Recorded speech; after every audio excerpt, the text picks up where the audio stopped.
madlang people, ayan, nandito tayo ngayon. Ayan, sa Gateway Mall, sa Cinema 5, para saksihan natin ang media launch ng Shade Rattle and Roll. Kaya samahan nyo kami, ayan, para ma-witness natin ang media launch ng Metro Manila Film Festival entry ng Regal Film. Ayan, ang Shade Rattle and Roll.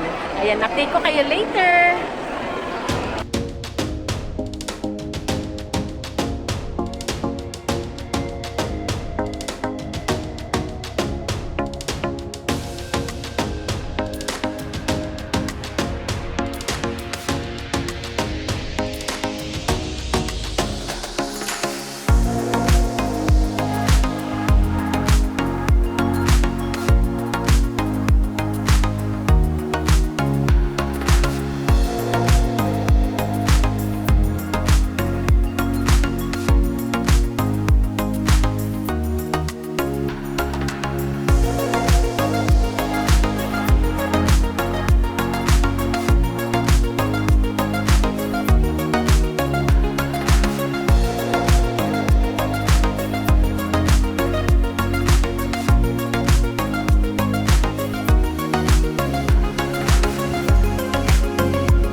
Arling Mulak. Arling Mulak. Hello, Ma'am Arling. Hello po, Ma'am Arling. So pretty po.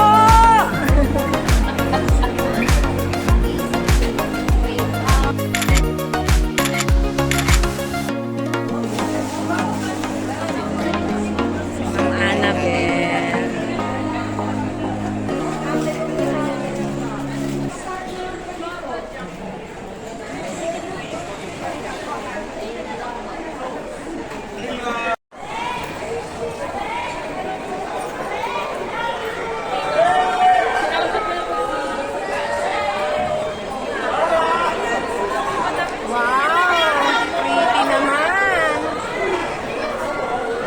Dami nila.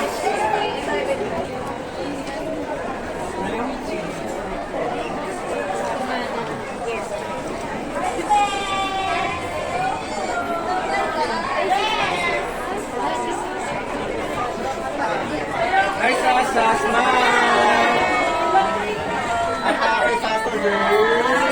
Hello, Miss Manilyn! Hello po! Hello po! Hi, Karina! Hello, Karina! Hello po! Hello po! Hello po!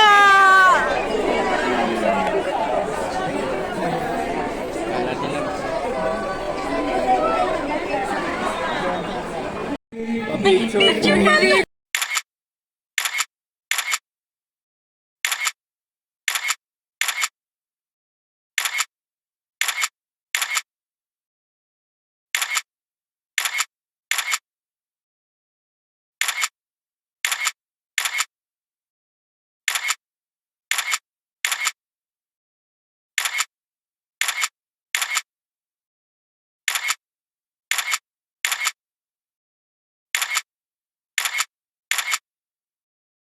Ay, sasaday!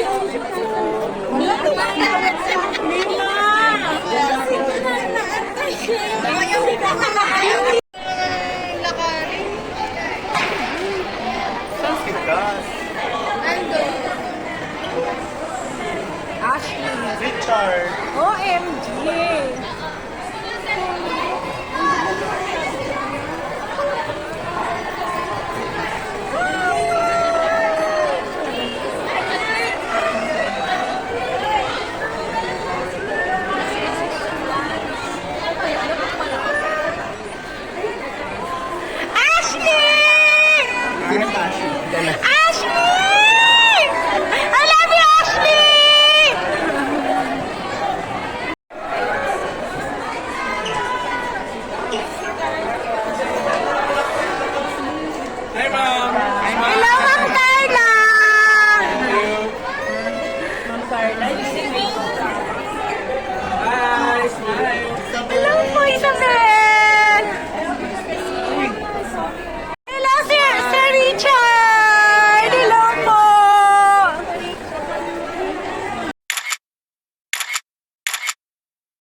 more po. Last one. One, two, three. Thank you, Miss Lee.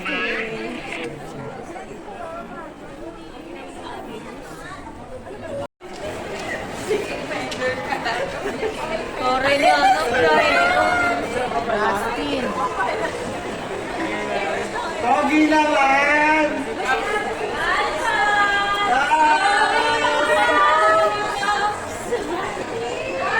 Pogi naman!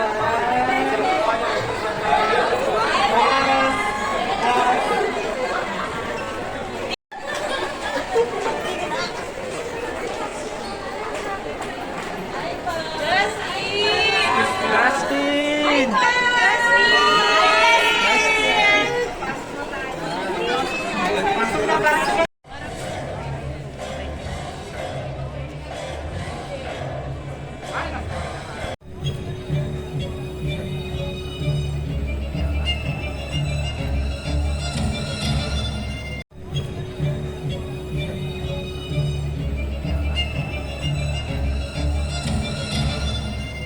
Years ago, in 1775,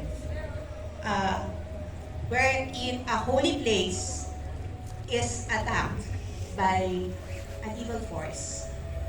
Our challenge as creators, as writers, is how to create fear na hindi nagsisigawan. Kasi our characters are nuns. So there are women bound by prayers, silence, obedience, diba? So we want to create fear that slowly and quietly creeps in. While writing din, mapapatanong ka rin na kung yung simbahan, pinasok na ng demonyo, ng kasamaan, ng kadiliman, saan ka kakapit? If prayers and your religion and faith are not enough to save you, ano pa ang tatakbuhan mo? That's where family comes in. So at its core, para siyang sisters na nag-choose to be together para labanan ang evil forces. So sometimes, kapag hindi enough yung paniniwala o yung religion, it's your courage within you and it's your love that will save you. So that's episode 1 for you. Thank you very much, Marie. Okay, so that's the first episode, 1775. The second episode is 2025, and one of our writers is here. They're one of the writers of the second episode. We have Miss Onay Sales Camero. Good afternoon po. Ayun po. So from episode 1 nga na sobrang tahimik, sobrang matagal na matagal panahon. Yung episode 2 ay very now, very young, at very maingay kasi set siya sa isang party sa present time. Ito na yung Gen Z story. So as one of the writers, ang naging challenge namin nung sinusulat siya ay yung fact na multi-character siya. So kailangan ilabas yung uniqueness ng kada character. Kailangan makita yun in such a short time kasi nga 1/3 lang siya ng film. So yun, yung makikita nyo yung strength, kung paano yung kanya-kanyang strength na gamit nila para matalo yung evil entity. So na kahit magkakaibang tao sila or hindi sila magkakasundo to begin with, kailangan nilang mag-work together. Tapos yun, going back dun sa kanya-kanyang strength, ano siya, parang tayong lahat. May kanya-kanya tayong strength para labanan yung kanya-kanya rin nating kadiliman at kasamaan, kung ano man yun sa buhay natin. So yun po yung episode 2. Thank you very much, Onay. So from 1775 to 2025, and now we go to 2050. And one of the writers is here, Miss Gina Marisa Tagasa. Yes!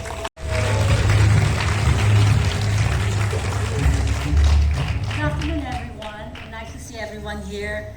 My friends from the media, and I would like to acknowledge Tita Annabel Rama, Leo Katigba, the fan groups, of course, the production staff, and the cast. Okay, ang shake kasi naging tradisyon na. So ano bang tradisyon? Diba? So ang tradisyon, tayo ba'y dapat susunod sa tradisyon or i-break natin ang tradisyon? Pero ang shake, wala sa dalawa. Ang shake, ang tradisyon ng shake is always excellence. Yan ang aming tradisyon for shake, rattle, and roll. Every year, or maybe there are some years na hindi kami nakakapag-produce ng shade kasi wala pa kami naiisip na konsepto. Pero kasi, sa totoo lang, mahirap talaga makaisip ng konsepto, makabuo na isang shake, rattle, and roll. Ngayong taon na to, sinimula namin ang pagbuo nito since maybe I would say 2 years ago. So from brainstorming, napag-usapan namin kung anong takbo ng shake, ito na nga ang past, present, future. Ano pa ba pwede natin maibigay para maiba ang shake? Gawin natin connected. So ito yun, ang connected na episodes ng shake. Hindi kayo pwedeng umalis ng sinihan na hindi nyo napapanood ang 1, or napapanood ang dulo, o napapanood ang gitna. Kaya, ang excellence din namin na ina-achieve dito ay sa production value, sa technical aspects, sa storytelling, syempre sa aming mga direktor na magagaling, and also syempre sa design, pati sa mga artista. So ngayon, kasama namin ngayon ang mga direktor na ang mga direktor. Wala ang shake, rattle, and roll kung hindi mailagay sa katotohanan at sa reality ang mga vision ng producer at storywriter. At eto na sila, ang aming directors ng Shake, Rattle, and Roll.